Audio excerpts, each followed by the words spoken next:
Hello, welcome to the Scottish Rugby Podcast, brought to you by the Scottish Rugby blog. I am not Cammy Black, not even John Anderson for that matter.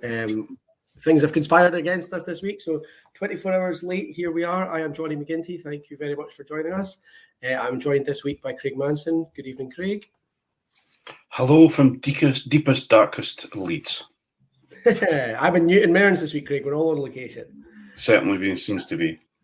And we're also joined tonight by a friend of the podcast to talk about Scotland-Wales, which we've just had, and about something very exciting that's happening this weekend. Gavin Thomas. Good evening, Gav.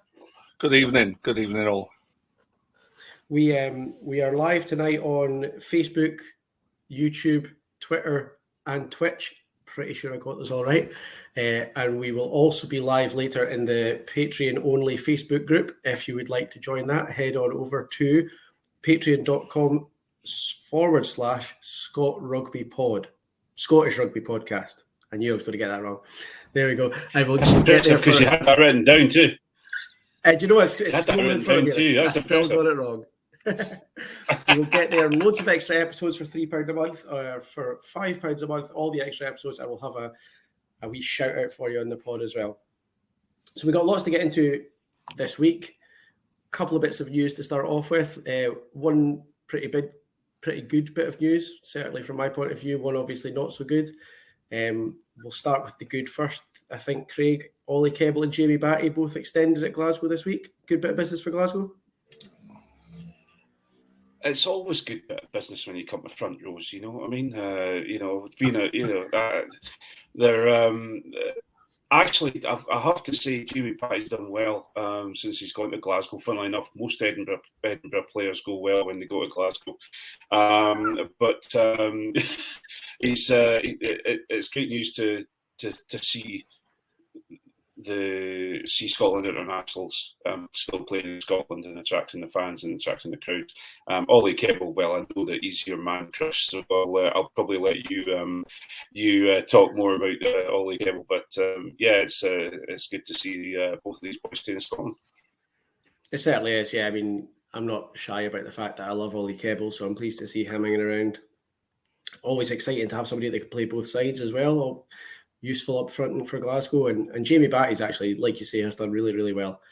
So yeah, he's one who's sort of kind of been on the fringes of the Scotland squad. So there's a possibility that if the URC does end up overlapping with autumn internationals and things again, that we might see a bit more of him than we do of Ollie. So it's good to have that depth as well, always. Slightly sadder news, unfortunately, to go on to now, and I'm kind of quite glad that we missed last night's pods. We've got 24 hours to kind of let this sink in a little bit, because we, not just Scottish rugby, but I think the world of rugby lost Tom Smith yesterday, and he's obviously a massive player for Scotland at the start of the professional era, and not just for Scotland, Gav, I think just huge for rugby. Oh, absolutely. Tom Smith's one of the first props that really stick in my head as looking like a modern prop. Could do all the skullduggery stuff, but could get on the field as well. He was the start of that new generation of what props look like now. He certainly was. And a big hero of yours, Craig. Yeah. I have to struggle a little bit talking about this one because a huge part of my life growing up watching and missed out by a Nats ball, if I'm allowed to say it on the podcast, of propping against them at a game that we both played at, Johnny, and it was due to me being careless and getting injured before we played them. But a gentleman, a quiet hero, I called him on Twitter, because he was a phenomenal prop forward, well in advance of these new modern day mobile props. He showed the world what a mobile prop really was, that's as much as I can really say about him. He's just will be sadly missed, and my heart goes out to his family and his friends and this really difficult thing. Indeed, I think said better than any of the rest of us could have managed there, Craig. And, like you say, he played against us in a King Penguins touring team, which was a team of just all around really, really nice guys. And he was the nicest among them. So, a huge loss, certainly. Moving on from that, you'll have guessed from the fact that we've got Gav on this week that we are going to talk mostly, as we did last week, about the Women's Six Nations, TikTok Women's Six Nations. Scotland, Wales at the weekend, Craig, and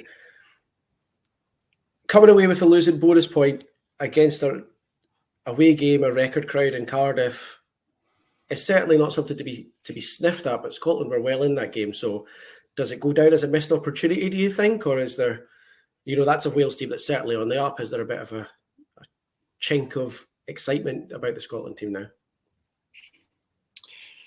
Yeah. I think it's one of those situations where, again, the hope that kills you. You see such a lot of people think I'm crazy saying this, but you see such a good performance against England, especially up front, and you expect you then start saying, well, actually we can take on most of the world when we come to the forwards and get parity. And it was an incredibly exciting game. It's one of the it's been one of the best games I've seen Scotland play. They were inventive. They were good in defence at certain times. Unfortunately, it was a defence that let them down in the last quarter of the match. But I have to, unfortunately, I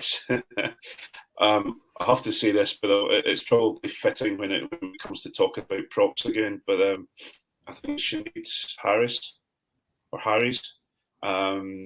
came on off the bench and showed everyone what playing for your country is about, and she was phenomenal for Wales. So I think she visibly lifted Wales, who were maybe not floundering, but they were finding it tough going with Scotland, and she visibly lifted them, and they deserved.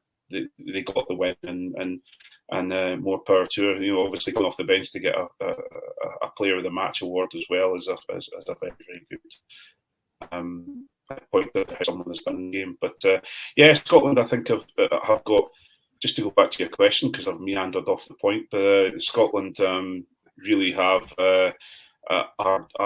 doing better, and they're looking better, and they're looking like the team that we all want them to be, and considering the score, the England-Italy score, I'm looking forward to our game against Italy. Certainly. Conversely, Wales, Gav, have now, that's 2 wins out of 2, come from behind 2 weeks in a row. They've managed to keep themselves into 2 games in a row, and as Craig says, bench is making all the difference for Wales. That's 2 big 80-minute performances. A lot of momentum going into this. Will be the tough game this weekend, surely. Yeah, I think it's been a fantastic pair of performances by Wales, but with all good grace and all goodwill in the world, we aren't winning on this weekend. England are just a cut above everyone else, and the battle is to see who comes third, essentially.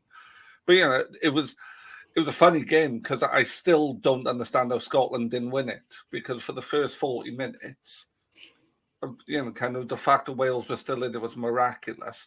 And then, as Craig said, when Sinead Harris came on, she made the difference. First thing she does is win a penalty, scores a try shortly afterwards.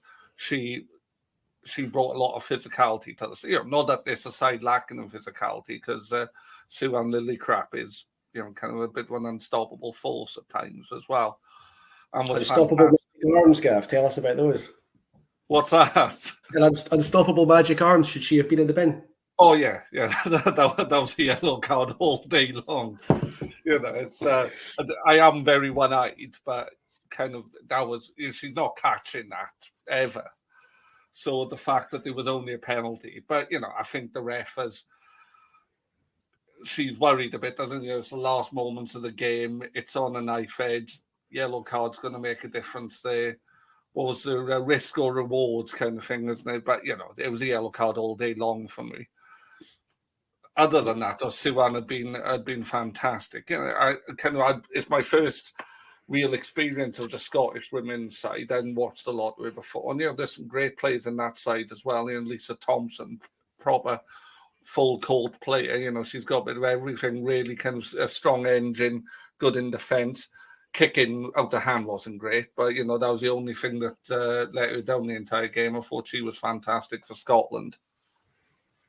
Yeah, I think, Craig, as Gav says, it was a bit of a surprise to see Wales come back into that game, because Scotland, for parts of that game, were really dominant. The forwards in particular. Jade Conkle got player of the round, was phenomenal.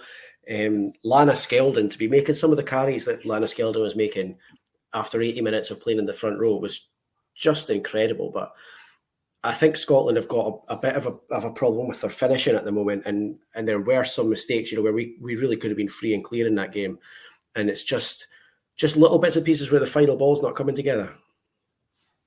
And this is the thing, and I'm sure we'll go on to talk about it, Jonny. And you took a bit of heat this week, or not heat, but you took a little bit of had a good few conversations online this week, and funny enough, it's been echoed throughout the press at the moment. But Rachel Malcolm was quoted about it, saying that we need to get this sorted out with funding for the women, for Scotland women, because those are the sort of small mistakes and small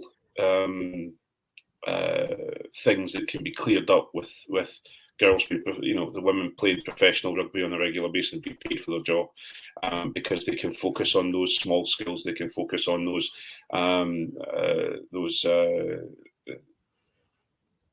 certain aspects of their then job, to make sure they're doing everything they possibly can to be as perfect as they possibly can. So I think Brian is an attacking coach. He has brought them on quite dramatically, including Lisa Thompson. Lisa Thompson has really come together as a very, very good 10, and he's brought, the pack were always fairly strong, but actually you're now at a stage where Jade Conkle, Lana Skeldon, who got her 50th cap on the weekend, not that they're not standing out, but their surrounding players are at the same sort of level, and the same sort of go forward level that professional rugby players expect and internationals expect. So I think it's all a process, but if we can get the funding sorted out so these phenomenal athletes can come together far easier and knock out the small mistakes, then I think actually Scotland will go places. Certainly, yeah, and I think Wales are a step ahead of us, Gavin. That obviously there are professional contracts for some of the women in Wales, but if there's going to be something that worries Wales this weekend, it was relying on mistakes from Scotland and relying on the bench this weekend, and the same coming from behind to beat Ireland. And Wales women have started pretty slowly their first two games, so you're not going to get a chance against the Red Roses. If you start as slowly as you have, you're not catching them. So is that a concern, you think, this weekend? Well, yeah, I think Ewan Cunningham's gone for a different kind of approach as well against the Red Roses. He's picked a huge side, kind of Sinead Harris starting, Siwan Lillicrap starting at 6, Cecilia Tuipulotu starting in the second row. They're going to take them on up front and try to deny them that kind of quick ball that England thrive on, and they're going to take the fight to them. In the backs, England are proper and have got the runners who can cause a real problem.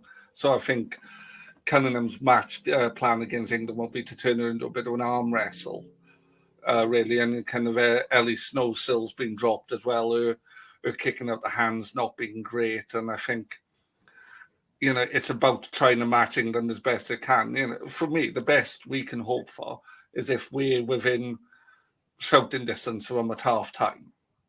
We aren't going to be at the end of the game. England haven't scored less than 30 points for nearly 4 years. They are absolutely in a different stream to everyone else. And I think, kind of both sides benefited from the mistakes of the others, and strokes of luck. The Scottish try, the wingers, Rona Lloyd, the balls bounced because the Arms Park has got, really weird 4G pitch. and it's bumped perfectly for it to score that try.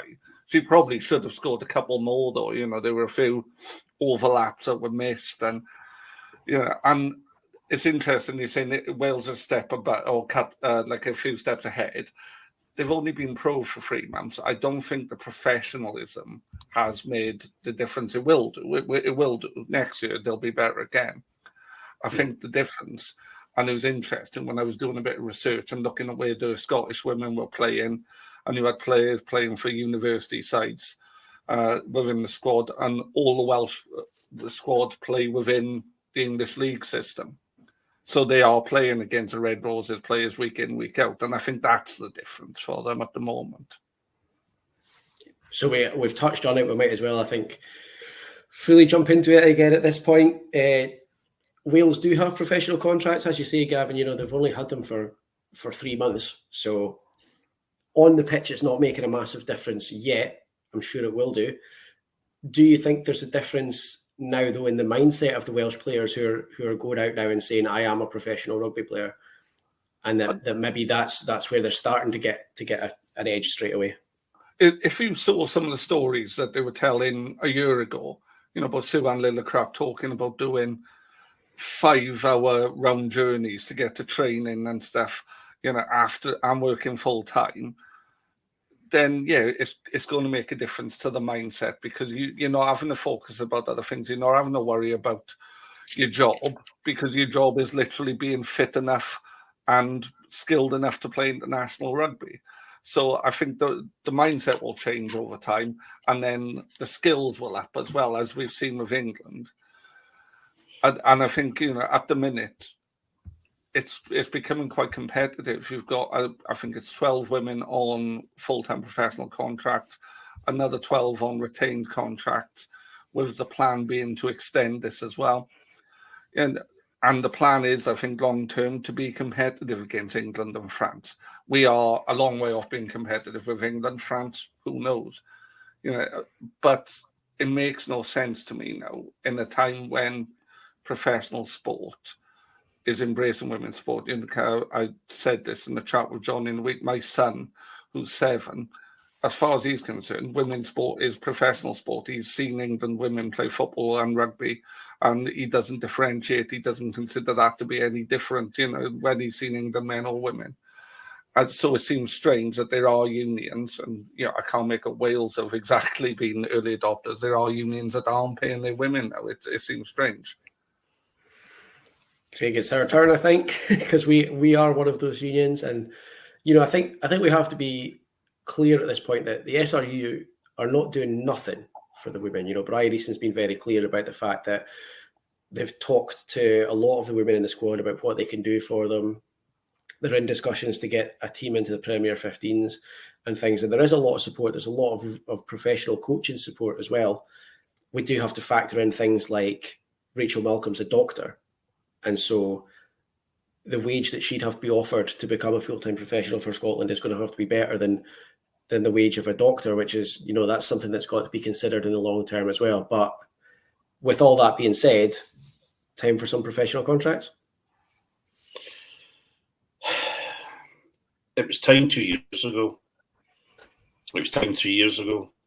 I think we have a situation where we have let England go, and it's so frustrating because, especially, you look at France went professional or semi-professional, and their gates are now getting bigger and bigger in their sports stadiums, and the French, they've got professional rugby teams, they've got a fan base, they're now getting 25,000 to games, and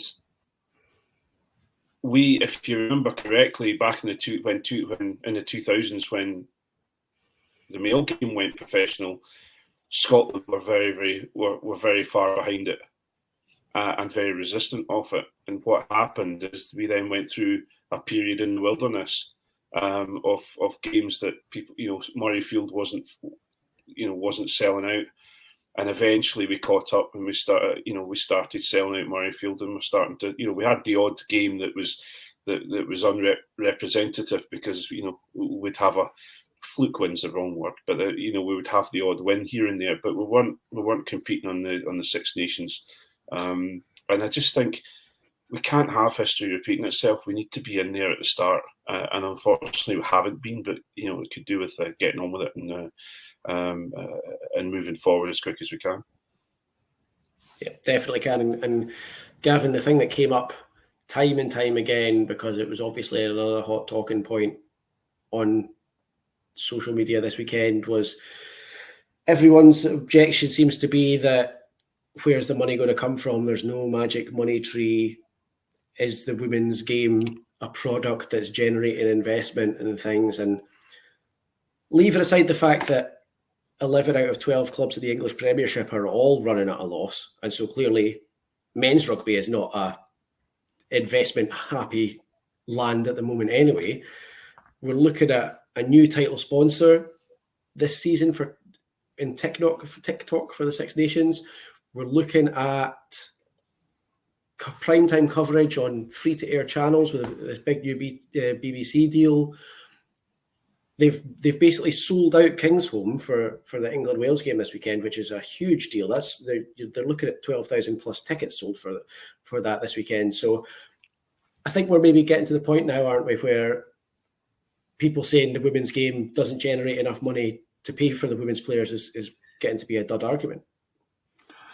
Yeah, and taking that aside, professional sport doesn't make a lot of money for people anyway. It's there are very few people, very few clubs that make money out of professional sport. So the idea that women's rugby shouldn't be funded because it's not bringing any money in, well, I don't think a lot of things bring a lot of money in. The WRU's not made a profit in God knows how long, and if it claims it has done, it's absolutely lying for its teeth. I reckon. It's.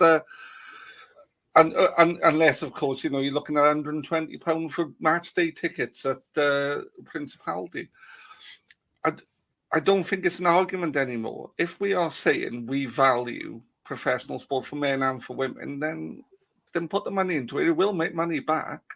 And I think both Wales and England have been sensible because they've looked at stadiums and pricing. That means you're getting decent crowds in, 5,000 at the Arms Park on Saturday, 12,000 at Kingsholm. A bit of sensible pricing. I'm a Dragons fan.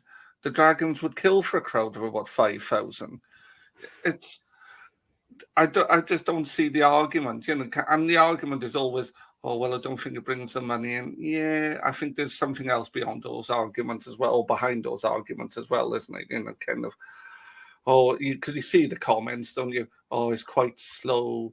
It's, it's this, it's that. If C1 Lily Crap ran into you, you would know about it, irrespective of how quick you think she's doing. Or Jade Conkle. If Jade Conkle decided she was running over you, she's running over you. Those arguments are rubbish as well. It's women's sport is sport. Yeah, I strongly believe that anyone who's making those sort of comments is probably making it because they're not watching the games, to be honest. And Craig, the other thing I think that you kind of have to talk about when it comes down to the rugby's a business, where's the money coming from to pay these women arguments, is that, yes, rugby is a business for Bristol. It's a business for Toulouse. It's a business for the clubs. For the unions, the job of the union is to develop the game, and profit is secondary. So, the RFU and the WRU have managed to find the money for these women's contracts. It is the job of the SRU and the IRFU, I think, to find that money as well, because we're talking about 50% of the elite level athletes that are representing our country not being paid to do it. Yeah, and it's little bits and pieces. Look at Edinburgh, for example. Edinburgh have been attracting crowds of 2,500 people in Big Murrayfield, right? In Daddy Murrayfield. Everyone, it was a laughing stock. Everyone, you guys all go on about how crap the crowds we get, but it was invested in. We got some phenomenal players coming on board, some good coaches, and then we got the damn health. And all of a sudden, we're now at a stage where if we're playing good rugby and we're getting 7,000 in through the door, or getting close to 7,000 in through the door. That's what's happening with women's rugby. And the SRU have to understand, I'm sure they do, I hope they understand, forget about the business side of things. They are there to develop Scottish rugby. That's their job. And to sit back and say, well, we're happy to put as much money as we possibly can into Glasgow, into Edinburgh, and into the male international game and the Super Six.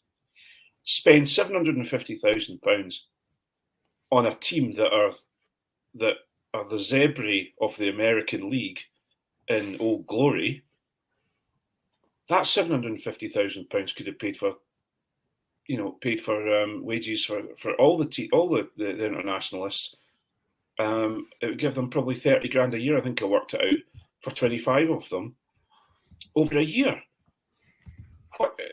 Why are we investing money over there when we should be investing in, say, 50% of the population of Scotland is not being represented correctly? If rugby is a business, then they'd be up on on charges for within the equal pay gap pay act. It can't be a business. They can't turn and say we're a business here, but we're not a business there. They have to invest, and I think it's about time they invested. I'm not looking to start off giving them exactly what the men have, but I think we should be getting close to it at least. Yeah, someone said to me at the weekend, so what's your plan? Would you like them to be paid the same as the men or paid more? Like, I'd start with paid at all, to be honest, would be good. And you're right, I've just done the quick maths there. 24 contracts at £30,000 a year, £720,000. So less than we're paying to hold up the entire MLR. I did a quick calculation as well myself, because we went to the Japan game and we were in the silver tickets for the Japan game, and purely on what was brought in for that game at the price that we paid for the silver tickets, it was over £2 million. Now, obviously, that's just what's coming in. You don't get to keep all of that because there are overheads to pay, but that's one men's autumn international, and it's over twice what you would need to hand out double the amount of full-time professional contracts that the WRU have handed out. Mm. And and as we say, Gavin has said already that there hasn't been enough time for the value of those contracts to take hold in Wales, but the fact is that they're 2 from 2 in the Six Nations now. They've put in 2 80-minute performances. They've got a team that believes in themselves, and I don't think that there's any way that part of that is not because they now know that they are professional players. I think that's maybe. Go on, Gavin. It just allows you, I think, if you paid and that's your job, it just allows you to focus on doing it, doesn't it? That's the key difference. Knowing, right, I'm not going to have to drive from London to Bristol, or I'm not going to have to drive from Swansea to Bristol to get the training after I've done a full day doing whatever job I'm doing. It allows you just to focus on the job of being a rugby player. And they were already doing it at a high level. They were already, doing it at an international elite level.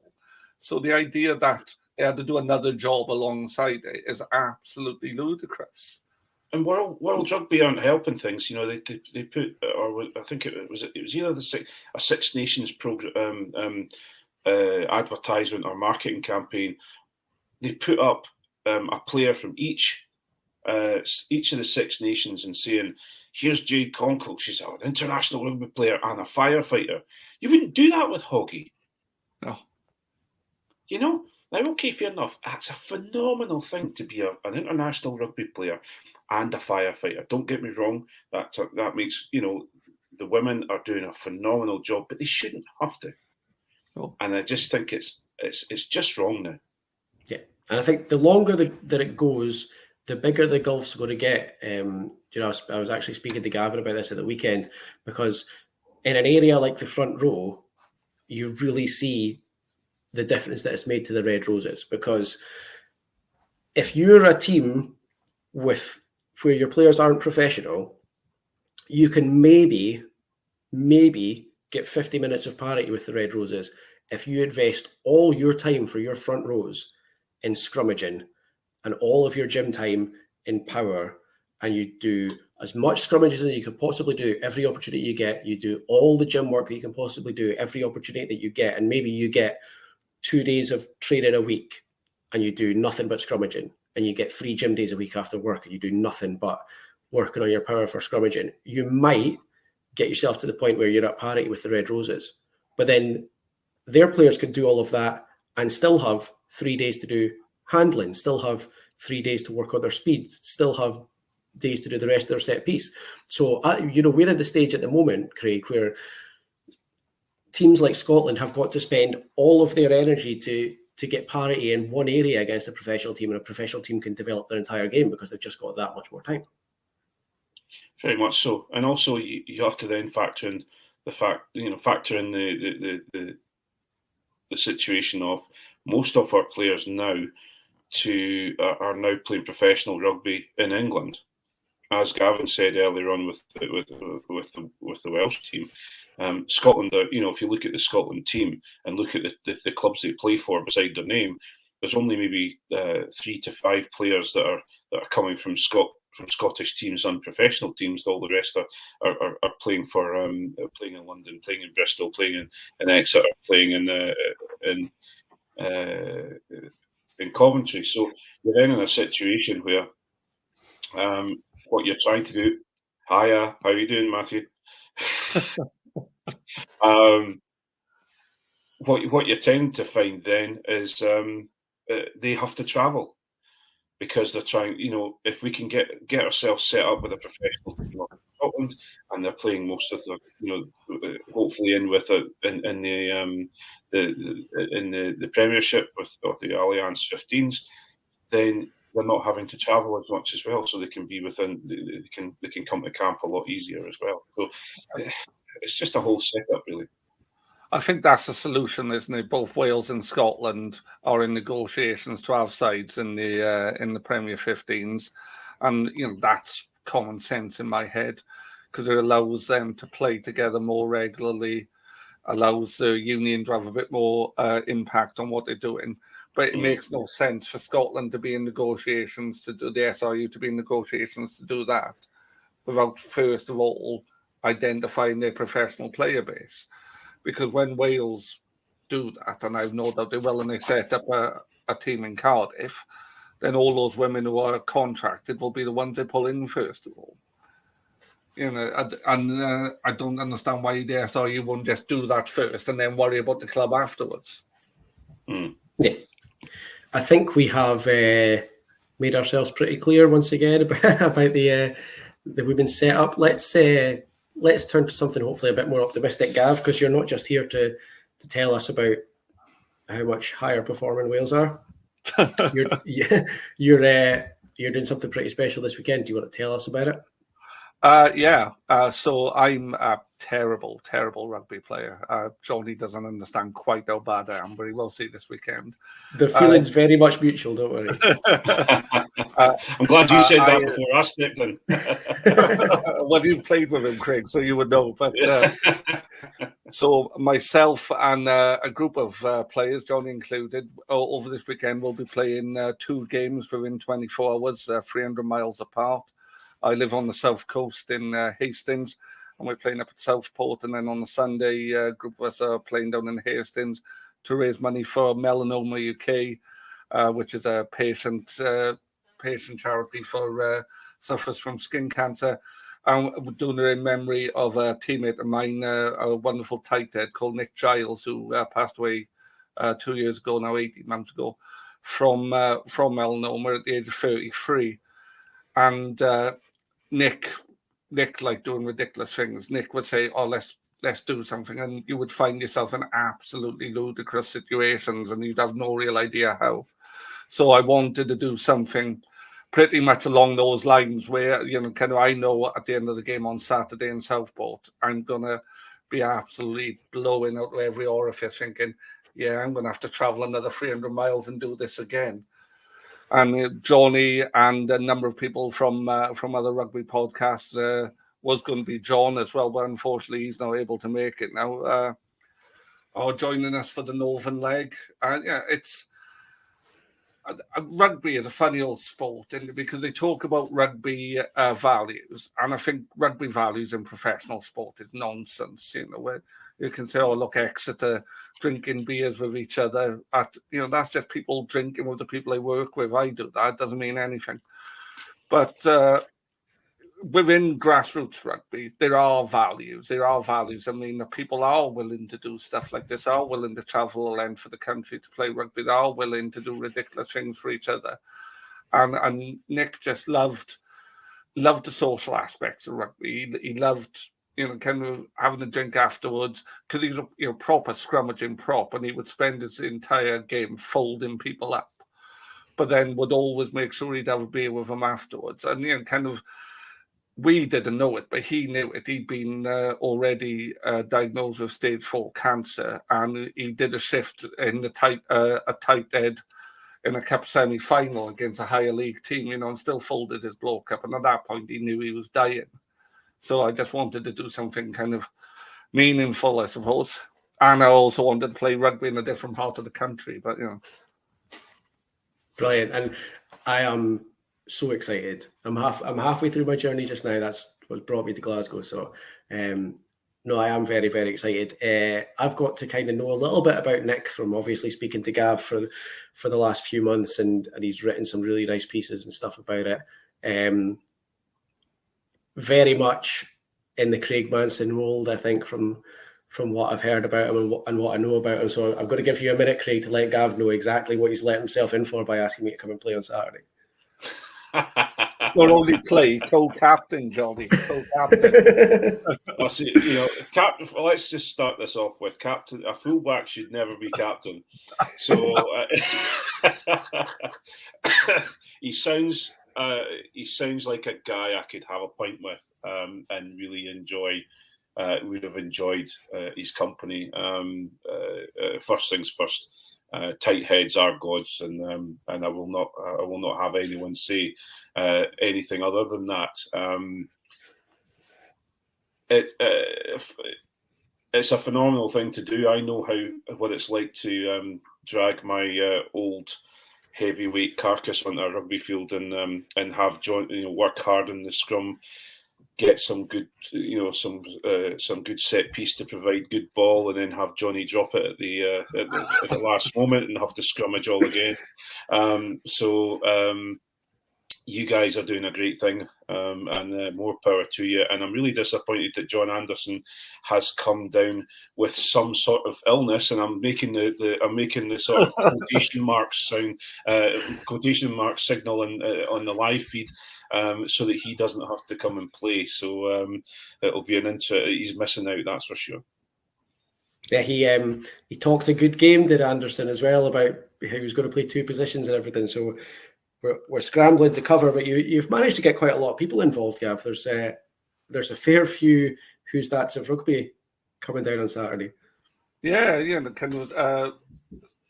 Originally, my plan was I was going to find somewhere in the north, and I was just going to play for their 3rd team or something, and then travel back down. But then teammates in my club, St. Leonard CP, they said, "Oh, we want to do this," and we've got about 12 of those guys, and we've got some former players as well who live as far apart as Cornwall and North Wales kind of coming. But then, we've got Lee Calvert from Blood and Mud, Will Owen from Squid Rugby World Cup podcast, Sam Larner, who writes for Rugby World and does a whiteboard rugby, Grav Prosser from Ruck and Roll. We've got lots of guys from Rugby podcast, yourself as well, obviously, Johnny. Lots of guys, and to be fair, it was Cammy from this podcast who suggested doing something like this to me in the first place. And originally, I was looking for something in the Scottish borders, but I realised we'd have to leave there about 4:00 in the morning to get to Hastings in time for a kickoff. So the logistics didn't quite work there. But I think it's great as well. I've got guys from, I think we've got 15 different clubs represented. which is remarkable, really. You know, but that's the real rugby spirit. That the fact that people will do it for each other. You know, not what happens in the pro game. I was quite impressed as well because I was putting together the ridiculously over the top team announcement video, and all 4 home nations represented on Saturday as well. So it should be good fun. I want to address one last thing before we finish off, and we'll jump into the Patreon for the URC and for Hands in the Ruck, because Dougie Lowe, friend of the podcast, who was also meant to be playing on Saturday, says he's come down with a dodgy calf injury. Now, we've got a group chat, obviously, for the guys playing on Saturday afternoon. And I told them, Craig, that I'm taking the Uddermint down with me. And it's not been well received. So I need some backup from you, please, Mr. Manson, about the magical healing powers of using Uddermint in a rugby match. Because Dougie is another one who refuses to believe that it's a thing I should be doing. Oh, well, Dougie's, listen, anything that's designed to bring blood to a cow's teat will definitely make sure that it brings a rush of blood to the affected area. We were very lucky. We had Uddermint and Eddie. And Eddie used to look after us in a spiritual way as well. So it used to get us through our games that we played together, especially if bits were hanging off us or were threatening to hang off us. So, but Uddermint, I was introduced to Uddermint by Mike Black, who played a huge amount of games for the How of Fife, and being a sheep farmer and a general. Well, just a general farmer as such, and he said, this Uddermint, you should have a try of this, it's a lot better than any of the other brands that are on the market, and my goodness, it helped the shoulders out a great deal. So yeah, I trained with a club in Chattanooga, Tennessee, and one of their vets absolutely swears by gold label horse embrocation. So it's